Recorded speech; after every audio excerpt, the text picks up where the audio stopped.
Times news channel देख रहे आप सभी दर्शकों का बहुत बहुत स्वागत है। मैं हूं रमनदीप कौर। इस वक्त की बड़ी खबर आ रही है प्रयागराज से। क्या है पूरा मामला, देखने के लिए बने रहिए हमारे साथ। संगम नगरी प्रयागराज के ये गुड़िया तालाब के आसपास का नज़ारा है जो अपनी बदहाली पर रो रहा है। आप देख सकते हैं जर्जर हालात में ऐतिहासिक गुड़िया तालाब, जिसका 2006 में सौंदर्यीकरण कराया गया था। उस समय उज्ज्वल रमण सिंह मंत्री पर्यावरण थे और शहर पश्चिमी से विधायक खालिद अजीम उर्फ अशरफ थे। मगर अब ये तालाब के हालात फिर से बद से बदतर हो चुके हैं। आप देख सकते हैं दीवारें भी गिर चुकी हैं जर्जर होके। और सबसे बड़ी बात, जो गुड़िया तालाब था वो आज क्रिकेट का मैदान बन गया है। यहाँ तालाब के अंदर उतरकर लोग आसपास के मैच खेलते हैं और तालाब के चारों तरफ अतिक्रमण है, मगर जिम्मेदारों को इसकी परवाह नहीं है। ऐतिहासिक गुड़िया तालाब अब अपनी बदहाली पर रो रहा है, मगर जिम्मेदारों को इसकी परवाह नहीं है। आप देख सकते हैं दीवारें किस तरह से जर्जर हैं और अब यहाँ पर बच्चे किस तरह से खेलते हैं और अब कोई ना इसकी देख रेख हो रही है और नगर निगम और पीडीए भी बना अनजान। दुखद है, इलाहाबाद शहर के बीच में ये सबसे प्राचीन और सबसे बड़ा तालाब है, जिसको हम गुड़िया तालाब कहते हैं, अंग्रेजी में डॉल पॉन्ड कहते हैं।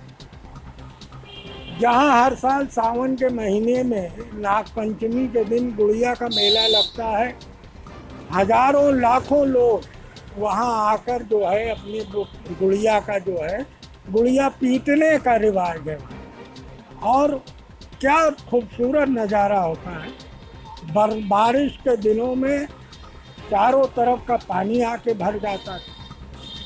बीच में ये तालाब जो है बर्बाद हो गया। चौधरी जितेंद्र नाथ सिंह तब मेयर थे। हम लोगों ने ये जो है शहर के प्रतिनिधियों ने दबाव डाला और उसका सौंदर्यीकरण कराया। वहाँ एक ट्यूबवेल भी लगाया गया कि अगर बारिश के पानी से ना भरे तो ट्यूबवेल के पानी से भरे। छोटे छोटे बच्चे इलाके के जो है वो जल किलकारियाँ वहाँ पर जल क्रीड़ा करते थे। और हम चाहेंगे, मांग करेंगे कि इलाहाबाद शहर एडीए, नगर निगम, जो भी उसका जिम्मेदार हो, कि उस तालाब का सौंदर्यीकरण करें, वहाँ से घास और कुकुर मुत्ता हटावें, पानी को जो है आने के मार्ग जो बंद हो गए, चौक हो गए, उनको खोलें, ट्यूबवेल को चालू करके उसमें पानी भरें, ताकि वहाँ फिर से उसका जो है एक जवानी उसकी फिर से देखें। संगम नगरी प्रयागराज में करैली क्षेत्र के अदब घर में एक मुशायरे का आयोजन किया गया, जिसमें शहर के नामचीन शोराओं ने अपने कलाम पेश किए। वहीं इस मौके पर मशहूर शायर फरमूद इलाहाबादी ने भी अदब घर में अपने कलाम पेश किए और शोराओं ने दाद दी। कि मुझे खिलाती हो दाल सब्जी, कभी खिलाई है सिर्फ खिचड़ी।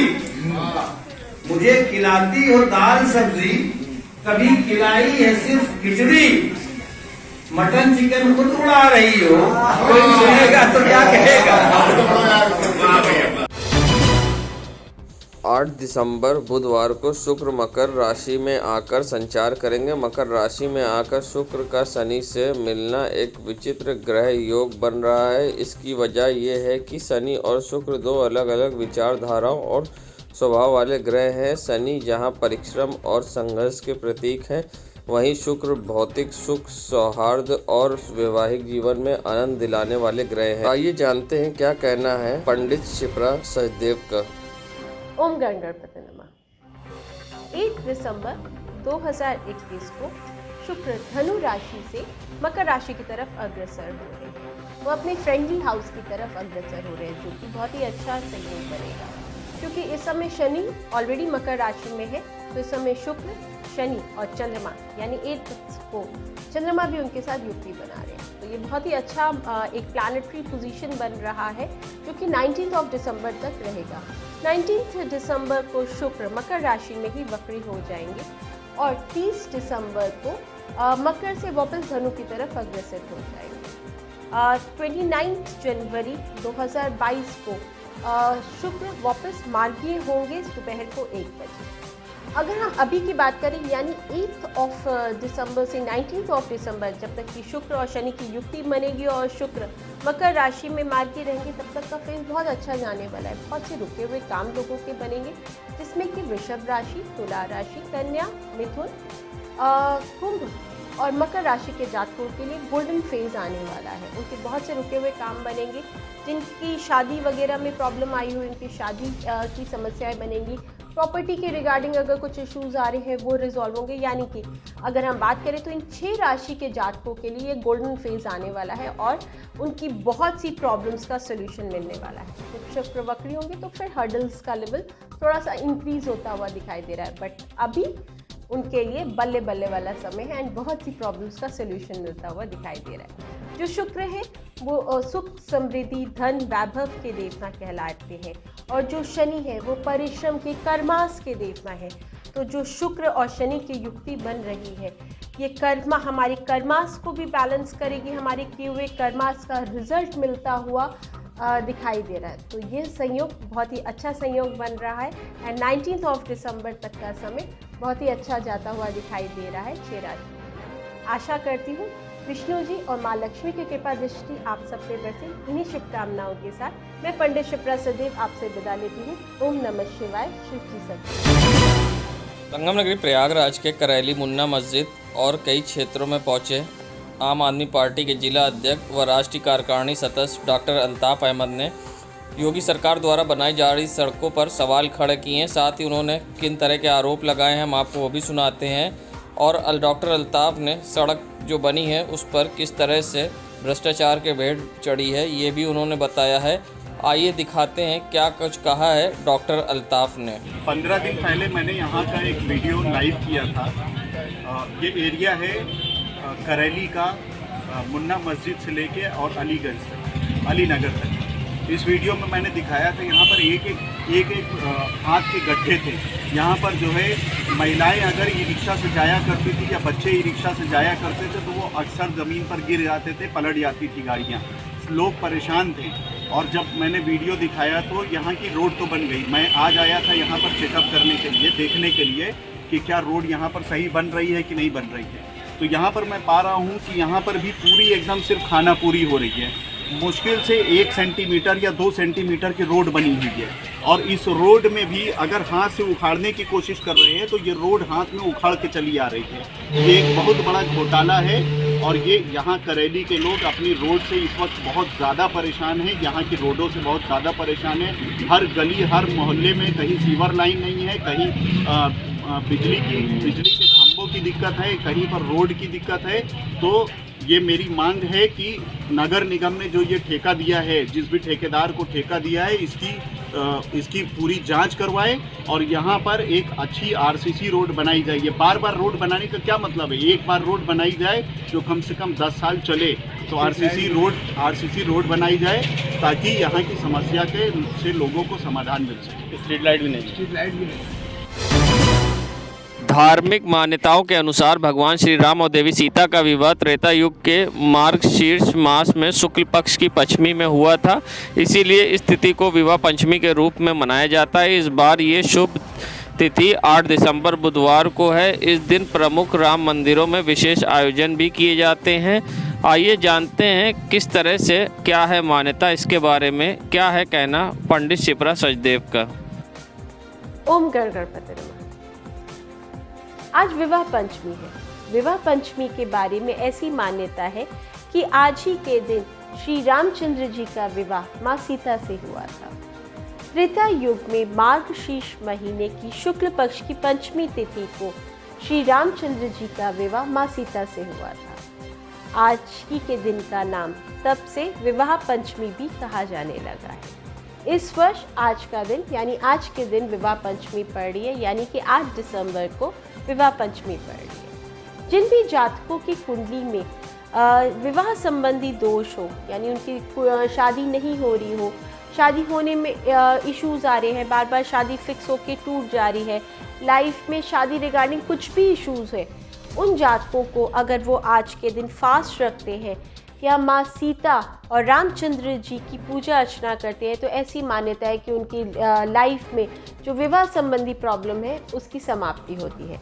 इसके अलावा एक और मान्यता है कि आज ही के दिन तुलसीदास जी ने रामचरितमानस कंप्लीट की थी, इसलिए आज के दिन का अपना एक बहुत महत्व है। आइए बात करते हैं कि आज के दिन पूजा अर्चना कैसे करनी चाहिए। आज के दिन सुबह उठ के नहा धो के सबसे पहले साफ वस्त्र पहनने चाहिए। उसके बाद दिन भर व्रत रखना चाहिए। शाम के वक्त एक साफ पटरेप के ऊपर लाल वस्त्र बिछाना चाहिए। उसके बाद उसमें रामचंद्र जी और माँ सीता का स्वरूप लगाना चाहिए।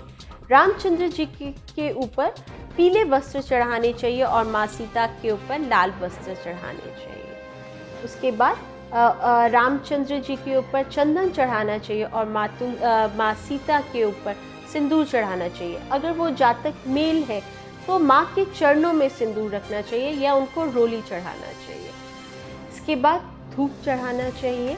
माँ को देवित्र में यानी कि प्रसाद में खीर अतिथि की है।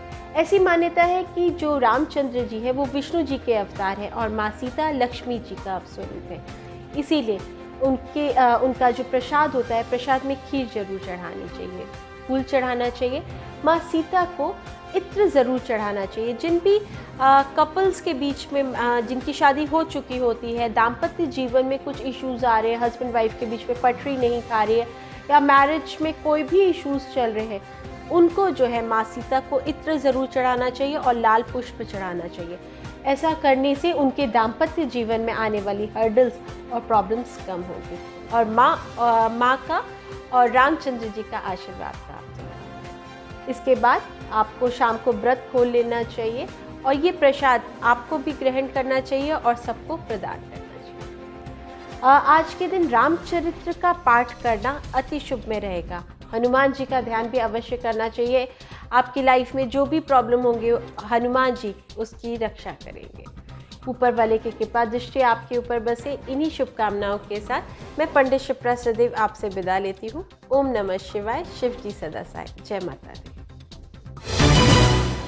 संगम नगरी प्रयागराज में आज समाजवादी पार्टी अल्पसंख्यक सभा के नवनियुक्त प्रदेश अध्यक्ष शकील खान नदवी प्रयागराज आए, जहां पर उनका जगह जगह सपाइयों ने स्वागत किया। वहीं सपा महानगर प्रवक्ता सैयद मोहम्मद अस्करी के मुताबिक शकील खान अपने परिवार के साथ सीधे करेली स्थित अकबर टंकी के पास गए। उनका ये निजी कार्यक्रम था। उन्हें यहाँ करेली में एक परिवार की शादी में शरीक होना था। वहीं करेली पहुँचे शकील खान का सलामतुल्ला व कई सपा नेताओं ने भव्य स्वागत किया और उनका स्वागत हार माला पहनाकर किया। आइए सुनाते हैं क्या कहना है उनका प्रयागराज आगमन पर। क्या कहा शकील खान ने। यही दूंगा कि जो माननीय अखिलेश यादव साहब ने 2012 से लेकर 17 तक जो विकास के काम किए थे, मैं उन्हीं को लेकर के जनता के बीच में जा रहा हूँ और अपने लोगों से मुलाकात कर रहा हूँ। जो बुद्धिजीवी लोग हैं, सम्मानित लोग हैं, उन्हीं लोगों से मुलाकात करके हम उनसे भी बात कर रहे हैं और वो लोग भी यही कह रहे हैं जो हमारे विकास के काम इतने हैं,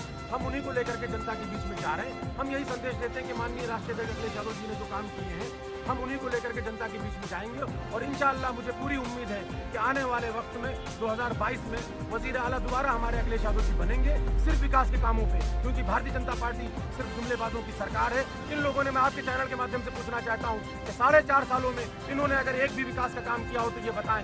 मैं इलाहाबाद के लोगों से पूछना चाहता हूँ कि इलाहाबाद में अगर इन्होंने एक विकास का काम किया हो तो ये बताएं।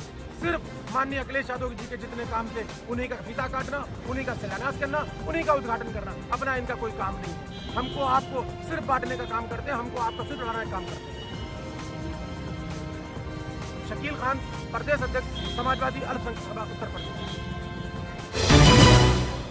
संगम नगरी प्रयागराज ये संगम के काली सड़क का नज़ारा है, जहां आप देख सकते हैं माघ मेले की तैयारी में बिजली के खंभे लगाए जा रहे हैं और उस पर तार लगाए जा रहे हैं, जिससे मेले में बिजली की व्यवस्था रहेगी। मगर सबसे बड़ी लापरवाही सामने आई है, जहां मेला प्रशासन द्वारा ठेका दिया गया मगर ठेकेदारों द्वारा यहां काम कर रहे मजदूरों को सेफ्टी बेल्ट नहीं दी गई। ये मजदूर कम से कम 20 फीट ऊंचाई पर तार लगाते दिख रहे हैं और किस तरह से एक सीढ़ी पे 2 लोग चढ़े हुए हैं, मगर जिम्मेदारों को इनकी सुरक्षा की परवाह नहीं है और किसी समय भी बड़ी दुर्घटना हो सकती है। जिम्मेदार बने अनजान। ये नज़ारा है माघ मेले का, जहां माघ मेले की तैयारी तेज़ी से शुरू तो हो गई है, मगर नियम कानून को दरकिनार कर यहां हो रहा कार्य। मेले में काम कर रहे हैं इतने ऊँचे चढ़ के, सेफ्टी बेल्ट वगैरह मिली है आप लोग? नहीं मिली। तो ऐसे ही आप लोग काम कर रहे हैं, ऐसे ही खतरे में जान को डाल के इसका मेल काम कर रहे हैं? कहाँ? माघ मेले का।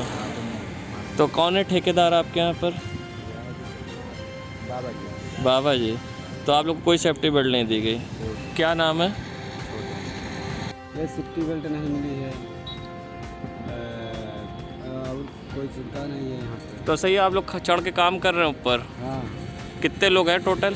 अरे कम से कम 200 आदमी। 200 आदमी। तो माघ मेले की तैयारी का काम आप लोग कर रहे हैं? हाँ। क्या नाम है? अजय।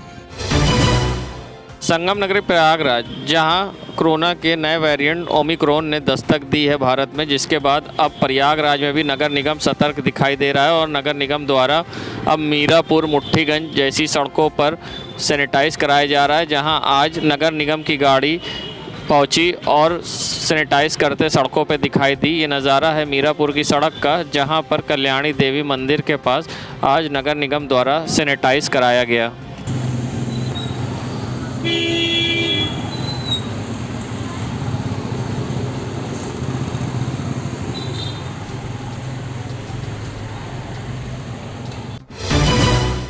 विवाह पंचमी आज 8 दिसंबर को मनाई जा रही है। मान्यता है कि विवाह पंचमी के दिन ही राम सीता भगवान जी का विवाह संपन्न हुआ था, इसीलिए इस दिन को भगवान राम और सीता के विवाह की वर्षगांठ के रूप में मनाया जाता है। ऐसा भी कहा जाता है कि तुलसीदास ने रामचरितमानस की रचना भी विवाह पंचमी के दिन ही पूरी की थी। विवाह पंचमी के दिन सीता राम मंदिर में भव्य आयोजन किया जा रहा है, जहां भक्तों और विशेष अनुष्ठान भी संपन्न होंगे। वहीं आज माता सीता और भगवान राम के भव्य मंदिर को संगम क्षेत्र में सजाया गया। मान्यता ये भी है इस दिन भगवान राम सीता की विधि विधान से पूजा करने पर वैवाहिक जीवन में आ रही अड़चन भी दूर हो जाती हैं। आइए सुनाते हैं क्या कहना है मंदिर के पुजारी का। आज सीता पंचमी है। आज सीता जी का विवाह हुआ था। भगवान राम जी ने धनुष तोड़ के माना सीता जी का स्वयंवर जीता और माता सीता जी से फिर जयमाल पड़ा, विवाह हुआ। और इसका पूजा जब तब करने से जो है धन सौभाग्य की प्राप्ति होती है। और मतलब जिनका विवाह में कोई अड़चन आती है तो आज के दिन का पूजा पाठ करने से वो भी दूर हो जाती है, जिनका विवाह नहीं होता। जी बिल्कुल बिल्कुल। इनका जो इनकी शादी विवाह नहीं हो रहा है, शादी विवाह नहीं, उसमें अड़चन आ रही है। आज माता जी का शादी के स्वयंवर में माता जी का श्रृंगार करवाए, पूजन अर्चन करें, इससे उनकी जो है सौभाग्य खुलता है और भाग्य खुलता है और उनका विवाह संपन्न होता है। आज ही के दिन उनसे शुरुआत किया था तो रामचरितमानस की। जी मैं परिचय दे। मैं राम जानकी मंदिर, प्राचीन श्री राम जानकी मंदिर, और मेरा नाम है राम मोहन मिश्रा। संगम नगरी प्रयागराज के ये संगम क्षेत्र का नज़ारा है, जहां पर आप देख सकते हैं जिम्मेदार और सत्ताधारी पार्टी के लोग ही अब उल्लंघन कर रहे हैं। जहां सरकारी साइन बोर्ड पर उन्होंने विज्ञापन का पोस्टर चिपका दिया है। कुछ दिन पहले आए मंत्री के स्वागत में यहां पोस्टर चिपका दिया गया, मगर संगम क्षेत्र में आने जाने वालों को अब रास्ता नहीं समझ में आता, क्योंकि इस साइन बोर्ड से लोगों को दिशा निर्देश पता चलती थी आने जाने की, मगर अब वो नहीं समझ पाते। कुछ दिन बाद माघ मेला भी स्टार्ट हो रहा है, मगर जिम्मेदारों को परवाह नहीं है और सरकारी साइन बोर्ड पर चिपका है पोस्टर। प्रयागराज ये नज़ारा है बहादुरगंज चक का, जहां पर आप देख सकते हैं हाई मास्ट लाइट का खंभा किस तरह से सड़क की ओर लटक रहा है और किसी समय भी बड़ी दुर्घटना हो सकती है, क्योंकि शहर के सबसे ज़्यादा व्यस्त इलाका है ये बहादुरगंज बतासा मंडी, जो कि लोकनाथ से लेकर मंत्री नंदी के घर की ओर जाने वाली सड़क है। और यहाँ अक्सर भीड़ होती है, यहाँ पे बाजार है, जिसके वजह से लोगों का 24 घंटे आना जाना लगा रहता है, मगर किसी समय भी बड़ी हो सकती है दुर्घटना। जिम्मेदार बेखबर।